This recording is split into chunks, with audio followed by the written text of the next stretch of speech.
this Okay, I pinpoint. give an example, which I've given many times in the past. I've not used it, but as you speak, I will put it like this. No?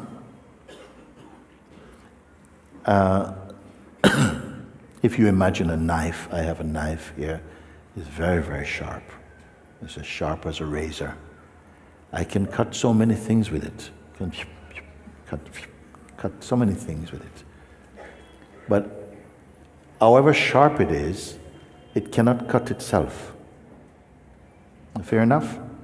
The knife can cut so many things. Cut anything. But it cannot cut itself. Or the tongue can taste so many flavors, it cannot taste itself. The eyes can see so many forms, but they cannot see themselves directly. You can try, you cannot do it. A scale can weigh many objects, but it cannot weigh its own self. Why? With you, same thing. They cannot weigh themselves, cannot cut itself because it's only one. You are also one. Others, you can have a sense of otherness. Others you can see. But yourself you cannot see, you can only be. But the mind says, but I'm trying to find myself. So it is trying to find something that it can go, finally, but how can it be? Because if it said, finally, I've come to the highest, I've found myself. Who is it that found the self? Which would be true? The thing found or the one who finds? It is like that. It is like a mystery, but it's very simple. The mystery is because we, being the self, are trying to find the self. Like we find other things, which we call not the self. And everything you find, you will discard eventually as not the self. In the ancient times, even in this country, the yogis, the meditators, they would say, neti, neti, not this. They were also searching for the one. And everything that the senses could present to them, they said, not this, it is not this, it is not that. Then a wise one come and say, start even with your own body. Your senses are functions. They are not you. You are not the sight. That's why you can say, my sight in my right eye is about 60%, in the left eye 80%. What sees the seeing or the lack of seeing? So things like that, they came to see that nothing that appears through the senses or the mind can be the absolute. Where can be the absolute? When we say it is infinite, where it can be? You see? Because we have been conditioned to believe we are the body, which is not absolute. We are the mind, which is not absolute. It's always fluctuating. We are the sense of being also. It is not absolute. Then what is absolute then, you see? And who will know it? Can the absolute be known by the relative? Like this, those who were used to contemplating, introspecting, they were following this kind of pattern. Now you say, but the highest, how can I grasp the highest? You being what can grasp the highest? The lowest? A little bit lower than the highest? What would you be to grasp the highest? So life plays like that the minute if you grasp the highest, in the moment you grasp the highest, you vanish. Or You vanish first and only the highest is left. But when you vanish, the highest is no longer the highest. It's neither high nor low. It just is. This thing you want to find.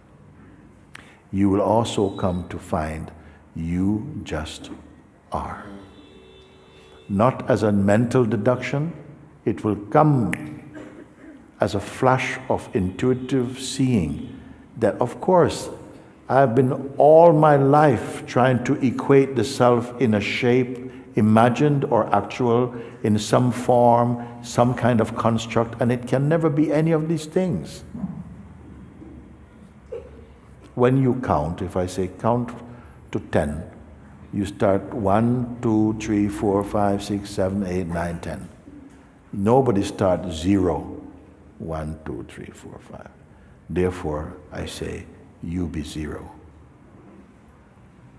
What is 0? Yet, if you hear it as a person, you're hearing it as a number, and you will not know what 0 is. So all of satsang is to get you to this place, which is already you, your place. To recognize beyond the position that you call your person, because your person cannot do it. Your person is only another cloud passing, but you're thinking it's you. And this must become clear. And it has to become clear here. I cannot determine that for you. I am saying that that's all there is that is true here. Everything else is a concoction. Everything else is a concept, a belief, and is not permanent. When you come to the place where the impermanent is seen as the impermanent and the permanent is known as the permanent, then you're out of this trap of the mind.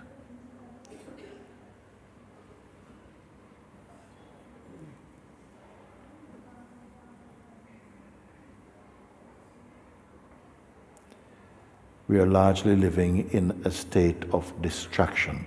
Distraction means distracted away from that which you are, which is obvious in a way, but until the obvious becomes obvious, it's not obvious, I guess. It's just this. It's not learning more and more and more and more. You can learn all the knowledge in the world and still not wake up. You may learn everything, every spiritual book, every temple you go, everything, and still not wake up. And you can be sitting here, first time in satsang, and if it goes in a certain way that you can see,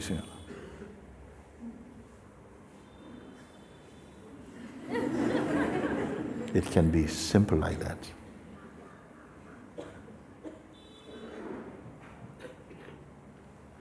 And I have full trust in that, because I am here and you're here.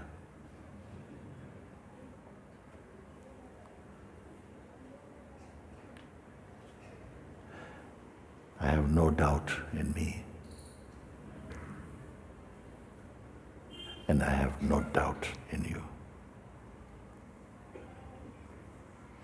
Just you must become aware of what you fully are. Rumi say, as I said before, on this very stage, in one of his poems he says, knocking at the door. I've been knocking at the door. It opens. I have been knocking from inside. Knocking at the door. Suddenly it opens. I've been knocking from inside. What did it mean? He was always inside, but he did not know he's inside. He thought he was outside. That's why he's knocking. Knocking means I'm searching. I want to go in. I want to come home. This knocking is important. This knocking is the seeker's knocking. The door open means what? Grace come. The door has to open. He has not moved. The door is open. Then you go, I've been knocking from inside. If the door did not open, he would not know he's inside. What is door opening? The realization that what I've been searching for is always what I've been. That is the door opening.